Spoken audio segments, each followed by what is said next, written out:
Hello दोस्तों, स्वागत करते हैं आप सभी का आपके अपने यूट्यूब चैनल जैकपुर पे। आज के इस वीडियो में हम लोग क्लास 10th का यूक्लिड विभाजन एल्गोरिदम का प्रयोग करके एचसीएफ निकालना सीखेंगे। काफ़ी सारे स्टूडेंट्स को समझ में नहीं आता है कि ये एल्गोरिदम किस प्रकार से काम करता है, कैसे हम लोग जो है इसको निकाल सकते हैं बिल्कुल आसान तरीक़ा से। तो चलिए आज के इस वीडियो को शुरू करते हैं। और यदि आप हमारे चैनल पर पहली बार आए हैं तो प्लीज़ चैनल को सब्सक्राइब करके बेल आइकन को प्रेस कर लीजिएगा ताकि आने वाली हर एक वीडियो का नोटिफिकेशन आपके मोबाइल पर चला जाए। तो देखो आप लोगों को ना इस ये वाला फॉर्मेट को आप ध्यान से देखो, ठीक है।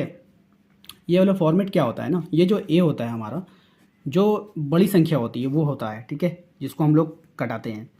उसके बाद जो ये बी होता है ना, बी वो होता है जिसका हम लोग टेबल पढ़ते हैं, जिसका हम लोग पहाड़ा पढ़ते हैं, यानी जिससे हम लोग, ठीक है। और क्यू होता है जितने बार हम लोग पढ़ेंगे, जैसे अगर 4 का पहाड़ा 2 बार पढ़ेंगे तो यहाँ पे 2 आपका होगा। और आर होता है आपका शेषफल, ठीक है। तो इस तरह से ये काम करता है एल्गोरिदम में। आपको पता होगा कि आप लोगों को जो ना भाग विधि से भी आप लोग एचसीएफ निकालते होंगे। तो उसमें क्या करते थे, हम लोग 420 लिख देते थे और 130 लिख देते थे इधर, ठीक है, सभी को पता होगा। तो जिसको जिसको भाग विधि आता होगा ना, तो वो ये वाला एल्गोरिदम का प्रयोग करके भी बना सकता है। यूक्लिड विभाजन उसके लिए आसान होगा। तो सबसे पहले अगर हम बात करें तो 130 को अगर हम 3 बार टेबल पढ़ेंगे तो तेरे क्या होता है, 39 हो जाता है, 390 आ जाएगा, ठीक है। उसके बाद क्या करना है आपको, यहाँ पे माइनस करना है 0, 12 में से 9 जाएगा, 3 हो जाएगा। उसके बाद ये 30 कहाँ जाता था, अंदर जाता था। उसके बाद फिर हम लोग क्या करते थे, इसको टेबल पढ़ते थे, 4 बार पढ़ेंगे तो ये हो जाएगा आपका 120, फिर 0 1, फिर उसके बाद ये 30 अंदर आएगा और ये चला जाएगा 3 बार में, फिर यहाँ पे आ जाएगा आपका सब शेष 0 हो जाएगा। तो यहाँ पर आपने देखा कि यहाँ पे जो 0 आया वो किसके कारण आया, 10 के कारण आया। तो इसके लिए जो एचसीएफ हो जाएगा आपका कितना हो जाएगा, 10 हो जाएगा। सभी को पता था कि इस प्रकार से हम लोग भाग विधि से प्रयोग करके हम लोग इसको निकाल सकते हैं। लेकिन अब बात आती है कि यूक्लिड विभाजन में क्या होगा। तो देखिए इसी फॉर्मेट का प्रयोग जो है यूक्लिड विभाजन में किया जाता है।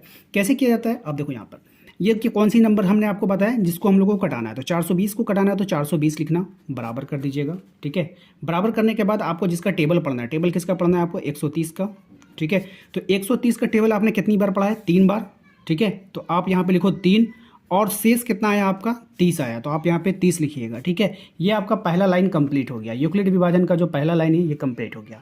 इसी प्रकार से हम लोग बनाते हैं। अब देखिए ये आपका कंप्लीट हो गया। उसके बाद हम लोग क्या किए, यहाँ पे घेर दिए।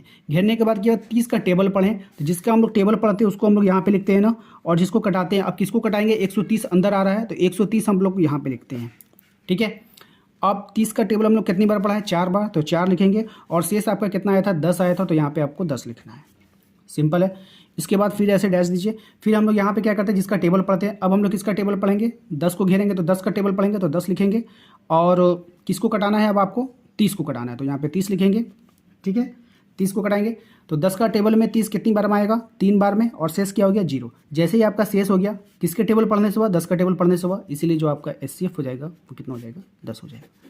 तो ये था आपका यूक्लिड विभाजन एल्गोरिदम, जो इसी को आपको यहाँ पे सजा के लिखना है, ठीक है। और कुछ भी नहीं करना है, भाग विधि को ही सजा कर को वहाँ पे लिख लीजिएगा तो आपका बन जाएगा। तो उम्मीद करते हैं कि आपको वीडियो अच्छा लगा होगा, समझ में आ गया। वीडियो को लाइक कर दीजिए, चैनल पे पहली बार आए सब्सक्राइब कर लीजिए। अपने व्हाट्सएप ग्रुप को ज्वाइन करने के लिए लिंक आपको डिस्क्रिप्शन में मिल जाएगा, वहाँ जाकर जरूर ज्वाइन कर लीजिएगा, ठीक है। मिलते हैं अगले वीडियो में, थैंक यू।